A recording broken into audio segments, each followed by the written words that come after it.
Bonjour à tous, tout de suite les titres de ce 13h. La première dame ivoirienne poursuit sa tournée auprès des personnes touchées par les inondations dans les différentes communes de la ville d'Abidjan. Dominique Ouattara s'est rendu hier à Tekoubé où elle a exprimé son soutien et toute sa solidarité aux victimes. Dans le domaine des transports, le décret portant limitation de l'âge des véhicules d'occasion importés en Côte d'Ivoire va prendre effet le 1er juillet prochain. Après un premier report, la mesure sera effective à compter donc du dimanche prochain. Ils ont été désignés par la conférence des chefs d'État et de gouvernement de la CEDEAO pour faciliter les pourparlers entre les protagonistes de la crise togolaise. Les présidents ghanéens et guinéens sont attendus ce mercredi matin à Lomé. Bienvenue dans le 13h de RTI 1. Comme il est désormais de tradition, le dernier conseil des ministres du mois se tient aujourd'hui à Yamoussoukro, la capitale politique et administrative ivoirienne. Le président Alassane Ouattara a présidé la rencontre gouvernementale à la Fondation Félix Houphouët-Boigny pour la recherche de la paix. À l'ordre du jour, les grands sujets d'actualité nationale. Tous les détails dans le journal de 20h. Et restons à Yamoussoukro où les sénateurs ivoiriens sont réunis sur place à la Fondation Félix Houphouët-Boigny pour la recherche de la paix. Une deuxième séance plénière se tient aujourd'hui après celle d'hier. Les sénateurs examinent la proposition de résolution portant règlement du Sénat et des différents organes du Sénat. Mahama Traoré. À l'entame des travaux, les 66 sénateurs ont observé une minute de silence en la mémoire des disparus des récentes inondations. Si le Sénat compatit, il doit également veiller à ce que de telles tragédies ne surviennent plus, selon son président Jeannot Kouadio-Aoussou. Aujourd'hui, les derniers événements tristes qui se sont produits en Côte d'Ivoire nous interpellent en notre qualité de législateurs. Face à la vacuité législative pour réprimer ces comportements inciviques et dangereux, pour la communauté nationale et les habitants de ce pays, il convient à notre qualité de législateur d'apporter notre contribution pour créer de nouvelles lois plus répressives des comportements qui sont en soi des délits, sinon des crimes. Face à la gravité de ces agissements connus de tous et jusque-là insuffisamment punis, je voudrais vous proposer d'entrevoir, en liaison avec l'Assemblée nationale et le gouvernement, la mise en place d'un groupe de travail pour ensemble réfléchir et proposer des solutions pour juguler cet incivisme contagieux de certains de nos concitoyens qui provoque des sinistres et crée la désolation, notamment dans les familles et les villes. Pour y arriver, cette jeune institution doit se doter d'une ligne de conduite, d'où la proposition de résolution portant règlement du Sénat soumise à l'examen des élus ce mardi. Élaboré par une commission ad hoc, ce projet de règlement est composé de 163 articles regroupés en 29 chapitres. Chapitre relatif, entre autres, au fonctionnement du Sénat, ses rapports avec les autres institutions ou encore la procédure de révision de la Constitution. Des textes adoptés dans leur ensemble à l'unanimité par les 66 sénateurs. Désormais, le Sénat ivoirien dispose, en plus de la Constitution, de l'arsenal juridique indispensable au bon déroulement des travaux et missions de tous ordres. Reste désormais au Conseil constitutionnel de valider l'entrée en vigueur du règlement du Sénat, ce dans un délai de 15 jours à compter de sa saisine. D'ici là, la deuxième chambre du Parlement poursuit sa marche avec la mise en place ce mercredi de ses différents organes. À Yamoussoukro, comme partout dans le pays, l'opération de révision de la liste électorale initiée par la Commission électorale indépendante a pris fin il y a 2 jours, le dimanche 24 juin dernier. La CEI fait le bilan de cette opération qui aura duré 1 semaine. Olivier Iriebi et Gabriel Zani. L'heure est au bilan. Après la collecte des données sur le terrain pour le renouvellement de la liste électorale en vue des prochaines élections. Le deuxième vice-président de la Commission électorale indépendante CEI chargé de la révision de la liste électorale était face à la presse pour communiquer les résultats provisoires. Selon lui, sur les 10 580 lieux de vote érigés en centre d'enrôlement sur l'ensemble du territoire national, la CEI a enregistré aussi bien des requérants qui souhaitaient actualiser leurs données personnelles que des nouveaux majeurs. nous avons reçu au total 915 801 personnes, dont 487 568 requérants de la catégorie numéro 1. La catégorie numéro 1 sont les personnes qui figurent déjà sur la liste électorale et qui viennent actualiser leurs données. Et 428 233 de la catégorie numéro 2, soit les personnes qui viennent pour s'inscrire pour la première fois, soit donc des proportions respectives de 53% pour la première catégorie et 47% par rapport au total. La répartition par genre fait état donc de 58% d'hommes et de 42% de femmes.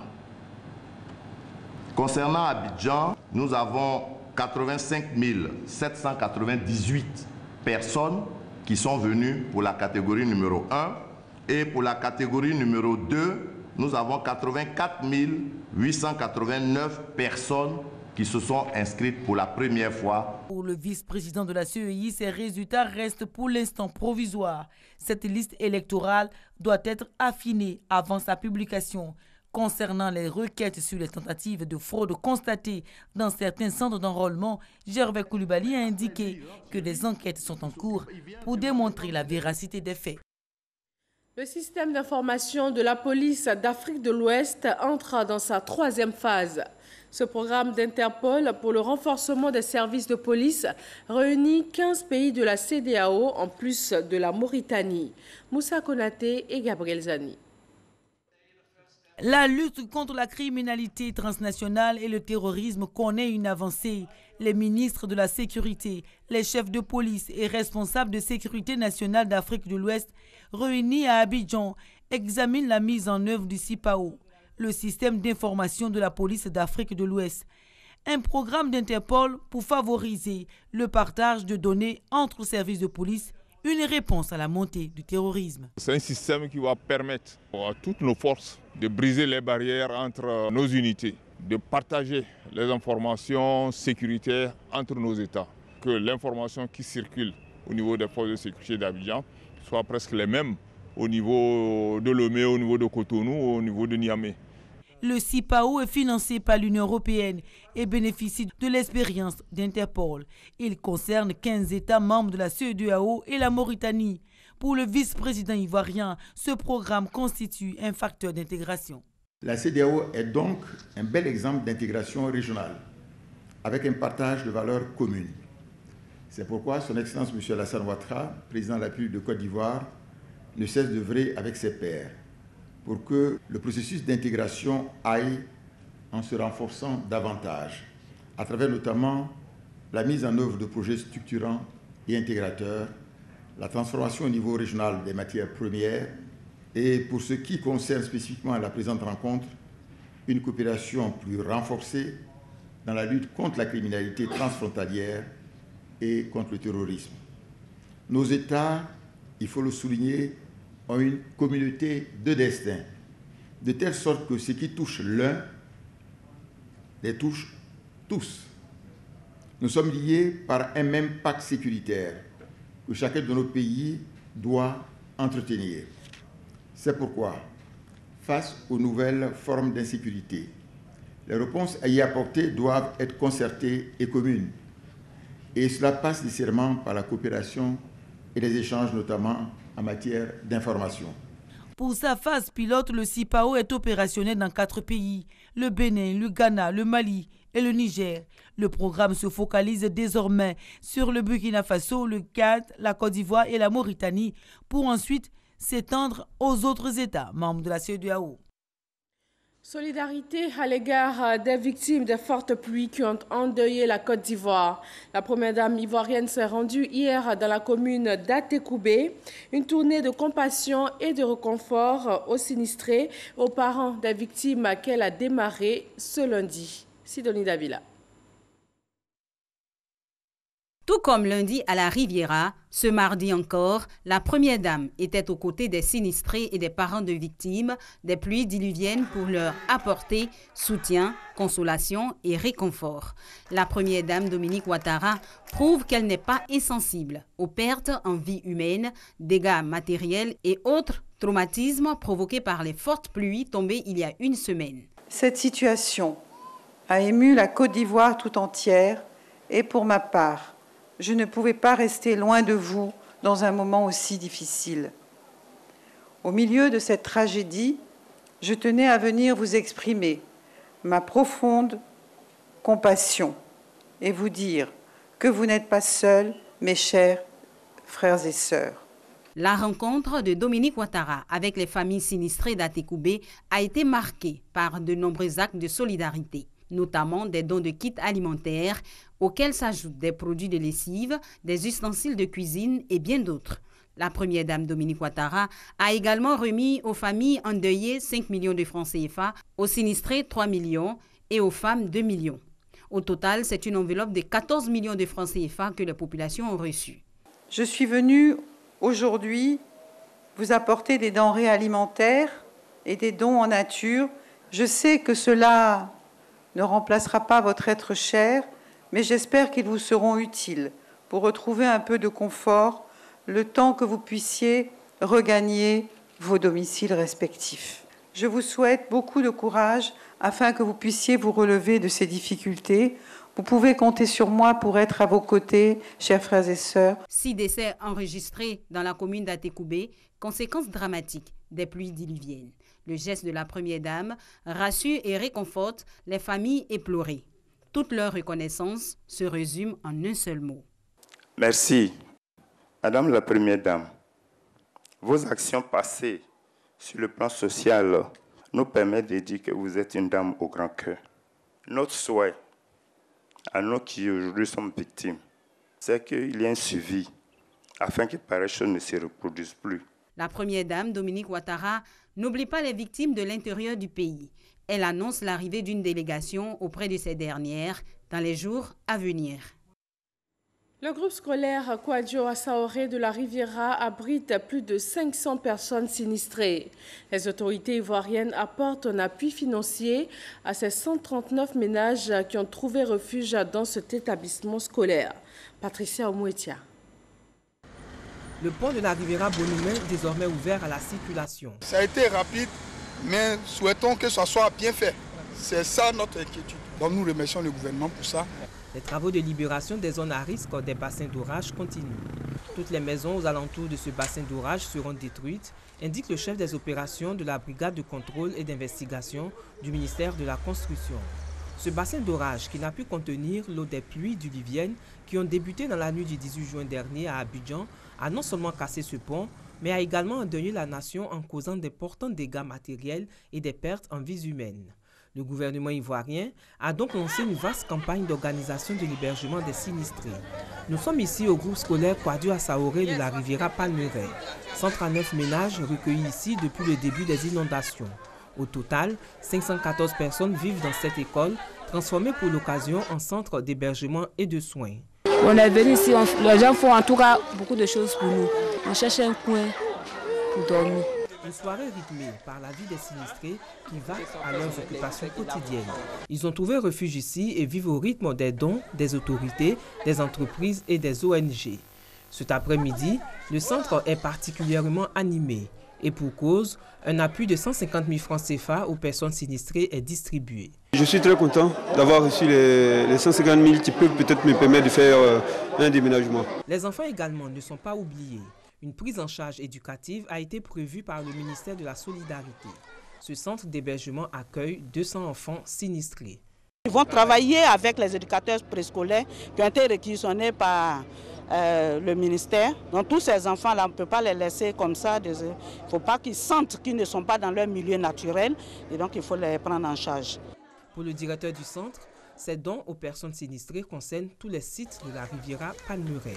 Nous avons été instruits ce matin de venir soulager ces familles-là au nombre de 139 ménages, soit 514 personnes qui ont bénéficié de l'appui au relogement et d'un montant de 150 000 francs par personne. Face aux menaces à venir en matière de pluies diluviennes et aux dégâts causés dans la capitale économique ivoirienne, le gouvernement a démarré une opération de destruction des constructions anarchiques dans les bassins d'orage d'Abidjan. Les footballeurs internationaux Maxwell Cornet et Max-Alain Gradel ont également apporté leur soutien aux sinistrés. Des dons de vivres et de produits de première nécessité ont été symboliquement remis au ministère de la Femme, de la Protection de l'Enfant et de la Solidarité. Mamadou Kwasi. Le footballeur international Maxwell Cornet, en compagnie de la ministre Maria Toukone, console un vieillard en pleurs. Ce sinistré des inondations de la commune de Cocody est encore sous le choc. Il n'est pas le seul du site Kouadi à Saoré à bénéficier du soutien du footballeur. En compagnie de la ministre de la Femme, de la Protection de l'Enfant et de la Solidarité, Maxwell Cornet a fait le tour de plusieurs salles de classe qui servent aujourd'hui de dortoir pour les sinistrés des inondations qui ont frappé certaines communes d'Abidjan. À chacun de ces sinistrés, le footballeur international a eu un message de réconfort. Message de réconfort appuyé de dons de vivres et de produits hygiéniques. Nous sommes à 200% avec eux. Nous compatissons vraiment à leur douleur.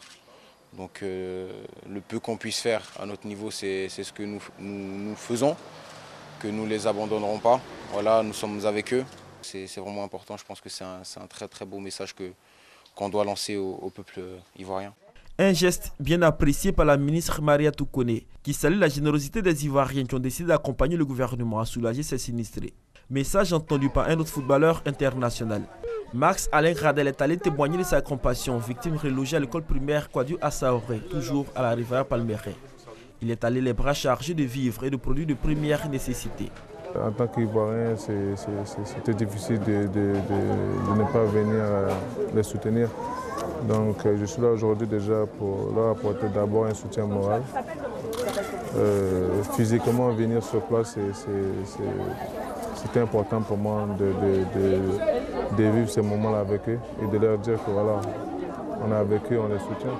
Les bénéficiaires n'ont pas caché leur joie. Ils ont exprimé leur gratitude aux différents donateurs tout en promettant un bon usage de ces dons. La RTI rediffuse ce soir, après le journal télévisé de 20h, l'émission spéciale sur les intempéries et leurs conséquences, déjà diffusée 2 semaines avant les fortes pluies.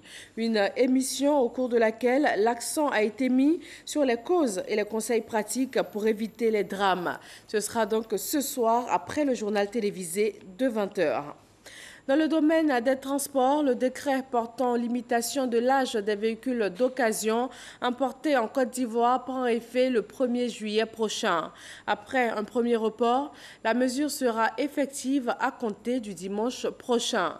Le comité paritaire de suivi de la mise en œuvre du décret a rendu public les mesures d'accompagnement appropriées. Le compte-rendu de Jean-Louis Gbangbo. Dans exactement 4 jours, c'est-à-dire le 1er juillet 2018, le décret portant limitation de l'âge des véhicules d'occasion importés en Côte d'Ivoire rentrera effectivement en application. Et les principaux acteurs du secteur, réunis au sein du comité paritaire de suivi de la mise en œuvre de ce décret, se sont engagés à respecter cette échéance. Le comité invite les organisations du secteur de l'importation des véhicules d'occasion, celles du secteur du transport routier intéressé, et toute personne ou structure désirant importer en Côte d'Ivoire des véhicules d'occasion à considérer la date du 1er juillet 2018 comme date de prise d'effet du décret susmentionné et correspondant à la date marquant la fin d'embarquement des véhicules d'occasion concernés. Dans la déclaration qu'ils ont co-signée, les membres de ce comité de suivi ont exhorté le gouvernement à prendre des mesures d'accompagnement afin de garantir une meilleure exécution de ce décret. L'accélération de la dématérialisation des procédures de dédouanement et d'immatriculation des véhicules pour réduire les délais et supprimer certains frais.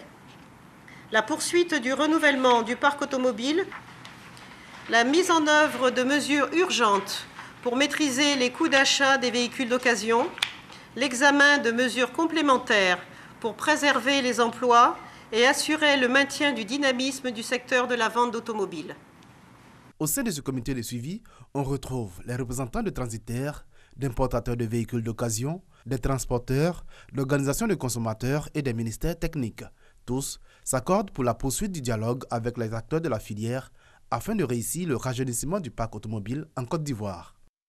Dans la nuit du 23 au 24 juin dernier, une fuite de pétrole brut a été détectée sur un pipeline de la société ivoirienne de raffinage à proximité du marché de nuit de la commune de Port-Bouët. 24 heures plus tard, un autre site est découvert non loin du premier, toujours dans la même commune. Nos reporters se sont rendus sur les lieux pour en savoir davantage. Cheikh Koné. Périmètre bouclé, délimitation du site avec un ruban de sécurité, les agents de force de l'ordre veillent au grain. Depuis l'incident survenu dans la nuit du samedi 23 au dimanche 24 juin, les équipes techniques de la société ivoirienne de raffinage SII sont à pied d'œuvre pour établir définitivement le pipeline défectueux. Nous avons pompé tous les hydrocarbures qui s'étaient épanchés et nous avons enlevé tout le sable pollué, nous l'avons ramené à la raffinerie pour le retraiter et le rendre propre. Nous avons décidé de faire l'inspection entière de ce pipeline. C'est un pipe qui fait 5 km de la raffinerie jusqu'au terminal en mer.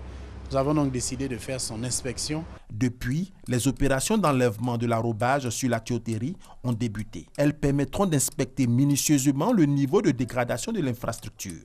En attendant, des colliers d'acier ont été provisoirement installés sur le pipeline afin d'éviter d'éventuelles fuites. Du côté des populations riveraines, il y a eu plus de peur que de mal. Ibrahim Madi, premier témoin de cet incident, raconte. Samedi soir, vers les minuit 20 minutes, il était assis devant la boutique. Et puis, il y avait essence. Il y avait beaucoup de l'eau comme essence, sortait comme ça. Je suis parti regarder et j'avais que essence. La voiture là s'était arrêtée à côté, mais quand même l'essence là s'est montée en haut. C'est ça, j'ai appelé 6 personnes comme ça, puis on a poussé la voiture là jusqu'à s'est arrêté sur les tuyaux. Donc ça fait que le tuyau ne va pas en haut. Tout semblait maîtrisé lorsque 24 heures après la découverte de la première coulée de pétrole brut, un autre site à quelques encablures du précédent est découvert le lundi 25 juin. Mais très vite, les équipes techniques circonscrivent la propagation du combustible. 2 accidents en moins de 72 heures qui interpellent. Il n'y a aucune conséquence quant à la santé des populations. Ce n'est pas un produit toxique, ce n'est pas un produit radioactif, c'est du pétrole brut. Pour rappel, la coulée de pétrole brut dans la commune de Port-Bouët fait suite à un tuyau souterrain défaillant de la société ivoirienne de raffinage. Dans un communiqué, le Centre ivoirien anti-pollution, CIAPOL, rassure les populations sur l'absence de danger et assure que ses équipes mènent, aux côtés d'autres structures concernées, des opérations conjointes de contrôle. Aujourd'hui, 27 juin, c'est la journée mondiale des micro, petites et moyennes entreprises. La déclaration du gouvernement ivoirien avec Nadia Eja et Noël Yagno. Les petites et moyennes entreprises, c'est 98% du tissu économique de la Côte d'Ivoire et offrent 23% des emplois modernes. Depuis 2017, le monde entier célèbre les petites et moyennes entreprises. Ce regard sur ce secteur économique est pris en compte ce 27 juin 2018. Cette journée a pour objectif de sensibiliser l'opinion publique sur l'importance des micro, petites et moyennes entreprises dans la concrétisation des objectifs de développement durable et la création de richesses dans nos économies. Dans cette optique, des stratégies et politiques d'accompagnement sont mises en œuvre par l'État. Il s'agit entre autres de la loi portant orientation de la politique nationale de la promotion des PME, le décret portant modalités d'acquisition et de perte du statut de l'entrepreneur et la création de l'agence Côte d'Ivoire PME. Instituée par l'Assemblée générale des Nations unies depuis le 6 avril 2017, la journée mondiale des micro, petites et moyennes entreprises sera célébrée en Côte d'Ivoire tous les 27 juin. Voient leur part en hausse dans les marchés publics en Côte d'Ivoire. Elle est passée de 16,6% en 2016 à 42% à la fin de l'année 2017. Et cela grâce à des réformes du cadre juridique et institutionnel des marchés publics en faveur des PME. EcoPlus, votre dossier économie, s'intéresse aux marchés publics. Jean-Luc Bangbo. Matinée bien studieuse pour François Akreyoman, PDG d'une PME spécialisée dans les bâtiments et travaux publics. Comme toutes les fins de semaine, il réunit ses cadres pour faire le point des chantiers confiés à sa société. C'est au cours de ces réunions qu'il choisit le chantier à visiter. Le choix est porté cette fois-ci sur la nouvelle zone industrielle de Yopougon, précisément à Akupé-Zedji. La société de François Acré y exécute des travaux de renforcement des lignes haute tension et moyenne tension électrique pour le compte de l'État de Côte d'Ivoire à travers la société Côte d'Ivoire Énergie. J'ai un souci. Livrer les travaux que l'État de Côte d'Ivoire nous confie dans les délais prévus, ça fait l'image de la société. En tout cas, voilà. Donc c'est des choses que je ne joue pas là-dessus. Ces installations assureront le transport du courant électrique vers les sociétés de la nouvelle zone industrielle de Yopougon. Leur livraison est prévue pour le 30 juillet prochain. Ce marché, la société de François Acré l'a obtenu après appel d'offres international. Quand un appel d'offres est lancé, moi je soumissionne à tout pour multiplier mes chances. Un marché public est un contrat par lequel l'État ou un de ses démembrements confie à une entreprise, moyennant paiement, la réalisation de travaux, la fourniture de matériel ou de services. L'un des principes fondamentaux des marchés publics, c'est la concurrence. Il ne faut jamais te sous-estimer. Un appel d'offres est lancé, que ce soit national ou international. Dis-toi que moi, je vais pour gagner, même si c'est une multinationale qui est devant moi. Ne jamais se sous-estimer et surtout accomplir sa tâche avec sérieux. Les principes cardinaux du fondateur de cette PME qui s'est lancé dans la conquête des marchés publics depuis sa création en 1995. C'est également le cas pour cet autre patron de PME, Bernard Niambé. Son entreprise est spécialisée dans la restauration collective. Cette année, l'État lui a confié la confection des repas pour les étudiants de l'ENCA, l'École nationale supérieure des statistiques et d'économie appliquée. C'est pour vous que nous sommes là. Donc, au moment opportun, à chaque fois que vous avez quelque chose à nous demander, nous sommes à votre disposition. Pour réaliser cette prestation, la société de Bernard Niambé a subventionné à un marché public. Il faut compétir. Il y a les règles. Ces règles-là existent. Mais par ignorance, souvent, on se pose des questions et on développe des préjugés. Ici, les étudiants ne payent pas le prix réel du repas. La plus grande partie du coût reste subventionnée par l'État.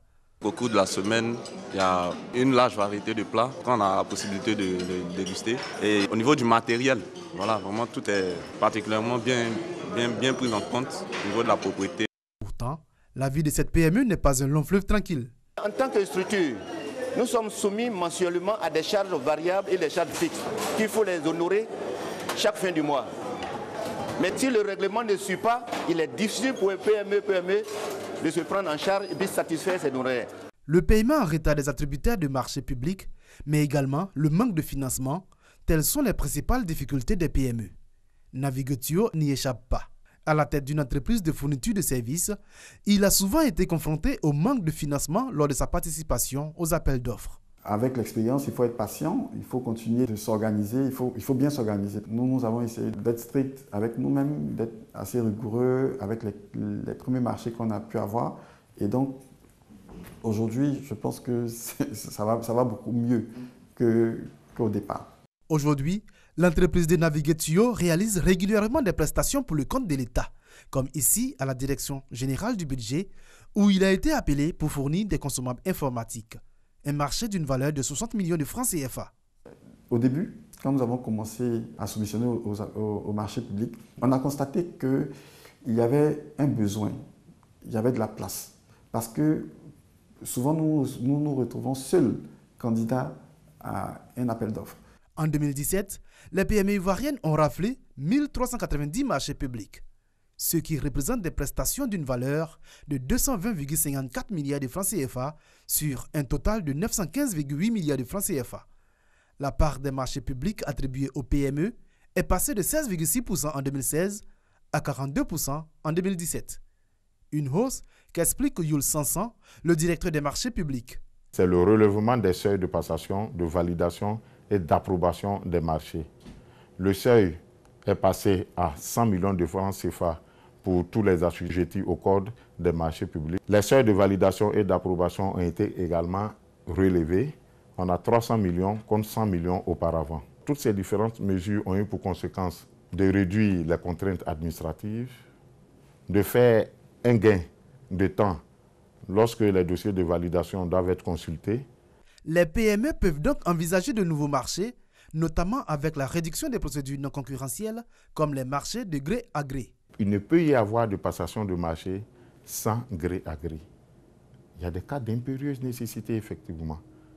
Le plus important, c'est de faire de telle sorte que ces mesures, qui sont des mesures dérogatoires, ne prennent pas le pas sur l'appel d'offres ouvert qui est la règle. Les procédures non concurrentielles sont ainsi passées de 41,6% en 2016 à 30,2% du montant des marchés approuvés en 2017. Outre les réformes, le contrôle et la régulation du secteur expliquent l'accroissement de la part des marchés publics attribués aux PME. L'Autorité nationale de régulation des marchés publics organise régulièrement des séminaires de formation et de sensibilisation à l'endroit de ces entreprises. Avant, les PME souffraient en silence. Avant, elles ne se plaignaient même pas parce que c'était d'abord cher, il fallait payer. Ensuite, elles n'étaient pas sûres de gagner et certaines avaient peur des représailles. Mais l'ARMP, depuis qu'elle est en place, depuis bientôt 7 ans, nous avons rendu à ce jour plus de 220 décisions. Donc plus de 220 fois, des entreprises sont venues nous saisir. Ça veut dire qu'elles ont confiance. Au terme du premier trimestre 2018, 30% des marchés publics avaient déjà été attribués aux PME ivoiriennes, contre 10,3% à la même période en 2017, soit une hausse de près de 20%. Règlement de la crise au Togo, ils ont été désignés par la conférence des chefs d'État et de gouvernement de la CEDEAO pour faciliter les pourparlers entre les protagonistes. Les présidents ghanéens et guinéens sont attendus ce mercredi matin à Lomé. Ils doivent échanger avec toutes les parties avant de formuler des recommandations de sortie de crise au prochain sommet de la CEDEAO. Et c'est tout pour ce 13h. Merci à tous de l'avoir suivi. Très bonne journée sur RTI 1.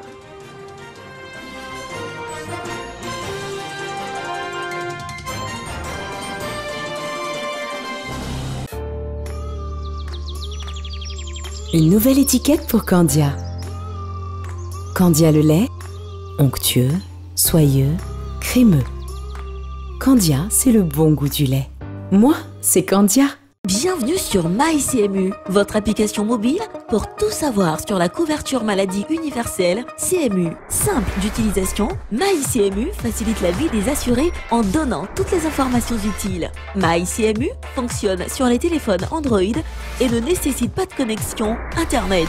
Grâce à votre application, vous obtiendrez des informations sur les sites d'enrôlement, l'état de vos cotisations, le panier de soins, les centres de santé, les pharmacies du réseau CMU. MyCMU vous permet également d'effectuer votre pré-enrôlement avant de vous rendre dans un centre pour finaliser l'opération. Alors n'attends plus, télécharge-moi sur Play Store et la couverture maladie universelle n'aura plus de secret pour toi.